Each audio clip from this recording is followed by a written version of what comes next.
Hello guys, আমি শোভন কথা বলছি উখিয়ার রোহিঙ্গা ক্যাম্প থেকে।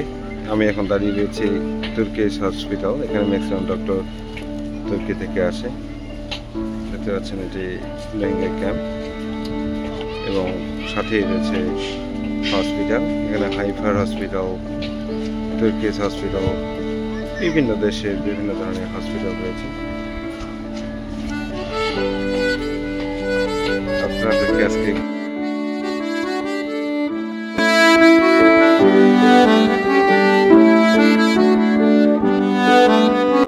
রোহিঙ্গা শরণার্থীরা মূলত কক্সবাজার জেলার উখিয়া ও টেকনাফ উপজেলায় বসবাস করছে।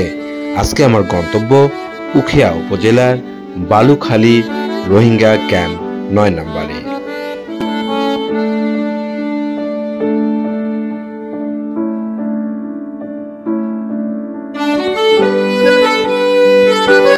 রোহিঙ্গা শরণার্থী শিবির বিশ্বের সবচেয়ে বড় শরণার্থী শিবিরগুলোর মধ্যে একটি।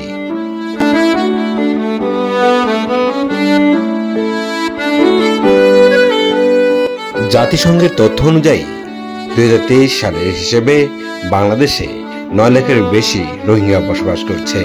আমি এখন প্রবেশ করছি রোহিঙ্গা ক্যাম্প 9 বালুখালী ইউনিয়নের মধ্য দিয়ে ঢুকছি তুর্কি হসপিটালের দিকে।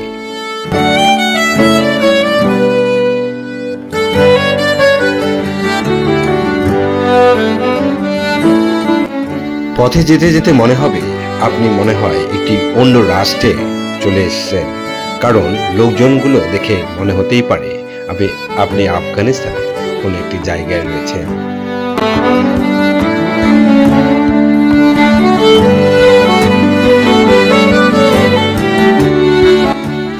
রোহিঙ্গা মুসলিমরা মিয়ানমারের রাখাইন রাজ্যে একটি সংখ্যালঘু গোষ্ঠী।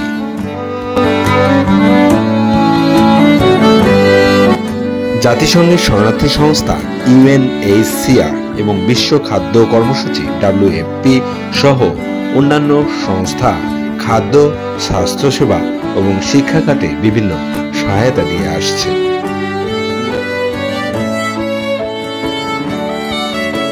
AFAD কর্তৃক পরিচালিত তুর্কিশ ফিল্ড হসপিটাল পরিচালিত হচ্ছে তুর্কিশ ডক্টরদের দ্বারা। আমি এখন অবস্থান করছি তুর্কিশ ফিল্ড হসপিটালের সামনে থেকে।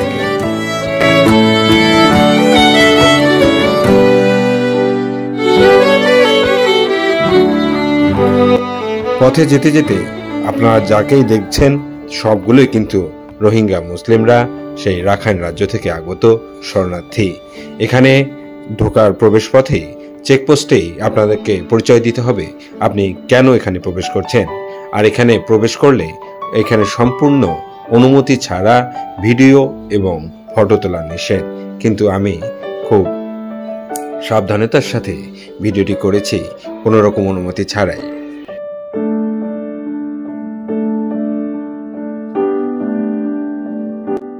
রোহিঙ্গা শরণার্থীদের কারণেই কক্সবাজার জেলায় পরিবেশগত ও অর্থনৈতিক চাপ সৃষ্টি হয়েছে।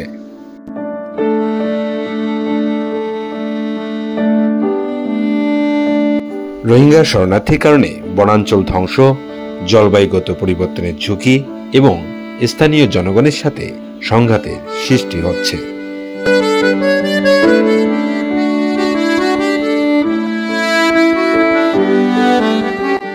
সেই সাথে নিরাপত্তাজনিত সমস্যা যেমন মানব পাচার, মাদক চোরাচালান এবং সহিংসতা বেড়েই চলছে।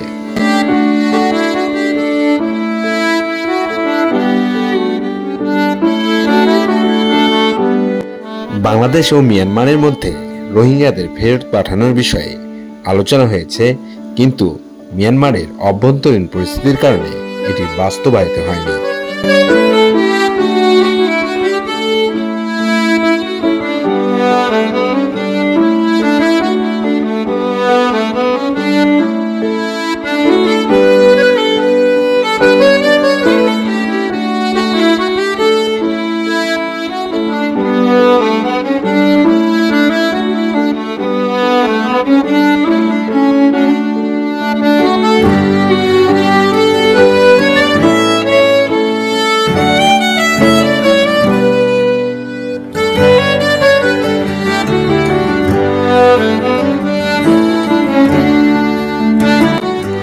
বাংলাদেশে রোহিঙ্গার সংকট একটি মানবিক, পরিবেশগত এবং অর্থনৈতিক সমস্যা। এই সমস্যা সমাধানের জন্য আন্তর্জাতিক সম্প্রদায় এবং আন্তর্জাতিক সংগঠনের সহযোগিতা একান্তই প্রয়োজন। আমি শোভন আজকে বিদায় নিচ্ছি উখিয়া উপজেলার বালুখালী ইউনিয়নের রোহিঙ্গা ক্যাম্প 9 থেকে। সবার জন্য শুভকামনা, সবাই ভালো থাকবেন। বাই বাই, আবারও দেখা হবে।